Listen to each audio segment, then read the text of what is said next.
A gente pode dizer que esse governo tem um governo dos adultos e o governo da quinta série?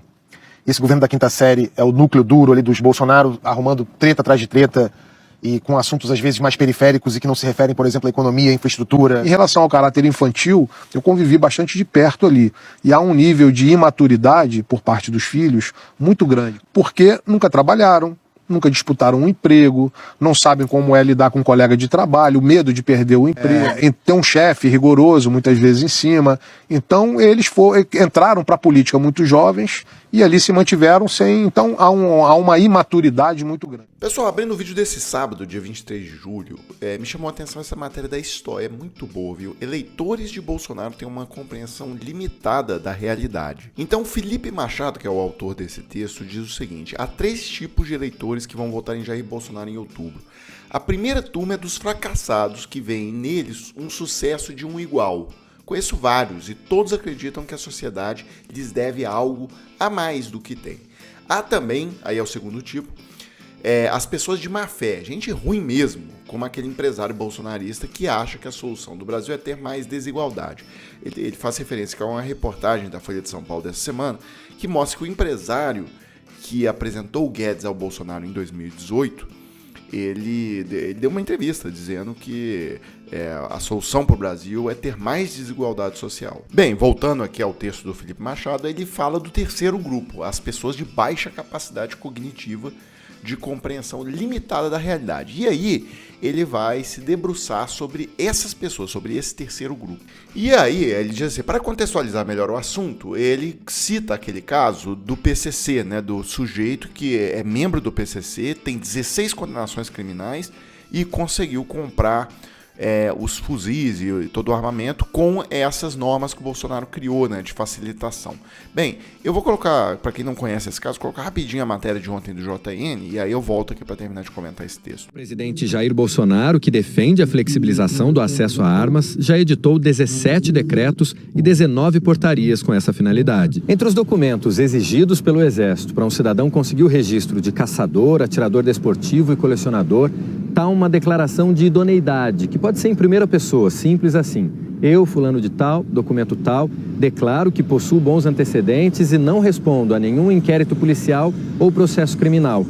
Só que o problema aqui, segundo os especialistas ouvidos pelo JN, é que o Exército não verifica se o que está escrito na declaração é verdade. A lei brasileira proíbe que uma pessoa que responde a um processo criminal ou inquérito policial seja um CAC. Casos recentes mostram falhas na fiscalização.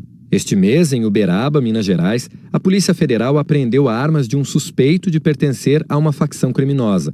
A investigação descobriu que ele conseguiu registro de CAC, mesmo respondendo a 16 processos ou inquéritos policiais. Entre os crimes estão homicídio qualificado, roubo e tráfico de drogas. Com a licença de CAC, o suspeito comprou um fuzil, 2 pistolas e outras 4 armas. Outro exemplo vem de Uberlândia, também em Minas. Rodrigo Luiz Parreira tinha registro de CAC, mas, segundo o Ministério Público Federal, ele mentiu ao descrever na declaração de idoneidade que não respondia a nenhum processo criminal. E, por isso, foi preso no dia 2 deste mês. Na terça-feira, deixou a prisão e vai responder ao crime em liberdade. Rodrigo havia sido condenado por estelionato e respondia a 3 processos por lesão corporal, organização criminosa e roubo. Como para conseguir o registro é necessário apresentar certidões de antecedentes criminais, ele tirou a certidão em outro município, onde não respondia por nenhum crime. Depois que obteve o registro do Exército, Rodrigo Luiz Parreira ainda acumulou outros 6 processos criminais. Com o registro de CAC, ele comprou 2 fuzis, um com capacidade de perfurar carros blindados e uma pistola semiautomática. No Brasil, o controle de armas é feito em 2 bancos de dados. O SINARME, Sistema Nacional de Armas, vinculado à Polícia Federal, com acesso de todas as forças policiais. E o SIGMA, Sistema de Gerenciamento Militar de Armas, administrado pelo Exército, que não permite a consulta de todas as autoridades policiais. Segundo o Instituto Sou da Paz e o Fórum Brasileiro de Segurança Pública, a falta de transparência do Exército com relação aos CACs dificulta a fiscalização. Para dar um exemplo, Um policial que para alguém na estrada, ele pega o documento do carro, ele consegue checar na hora se aquele carro é roubado, se o licenciamento está em dia. Quando se apresenta uma carteirinha do Exército, de CAC, ele não consegue consultar se aquele documento é autêntico, ele não consegue consultar se aquela arma de fato está ligada àquela pessoa. Também não é possível conferir, por exemplo, se uma pessoa acusada de violência doméstica ou outro crime possui registro de CAC ou arma em seu nome. Um delegado hoje que investiga homicídio, ele não tem acesso ao banco de dados do Exército. Um promotor que investiga crime organizado, ele não tem acesso direto ao banco do Exército. Então, obviamente, isso cria um problema grave de fiscalização. Bem, então vocês viram o caos que o governo Bolsonaro criou, né? E inclusive distribuindo aí armamento para o PCC, né? Porque isso é botar armamento na mão do PCC. Bem, 670 mil pessoas tiraram a carteirinha de CAC nesses últimos anos agora com o Bolsonaro. Bem, aí o que aconteceu? Ele se questiona, que o Felipe Machado, no texto lá da história, diz assim, isso me leva a outra questão.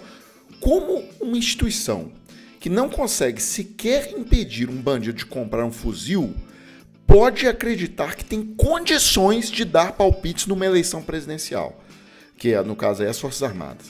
Se não conseguem nem fiscalizar as armas, assunto que eles teoricamente teriam que entender um pouco, como poderiam compreender o funcionamento de uma urna eletrônica? É aí que me veio outra ideia baseada apenas em um raciocínio pragmático. Se os criminosos do PCC estão conseguindo comprar armas legalmente, contra quem irão usá-las? Eles vão usá-las contra as forças policiais. E aí ele, em um exercício simples de lógica, chega à conclusão de que os policiais que votam em Bolsonaro não conseguem compreender que os fuzis que o presidente ajudou a colocar nas mãos do PCC serão usados contra eles mesmos. É isso que eu chamo de compreensão limitada da realidade. Excelente, né, pessoal? Então eu fecho esse vídeo agora aqui e volto mais tarde com mais um vídeo para a página.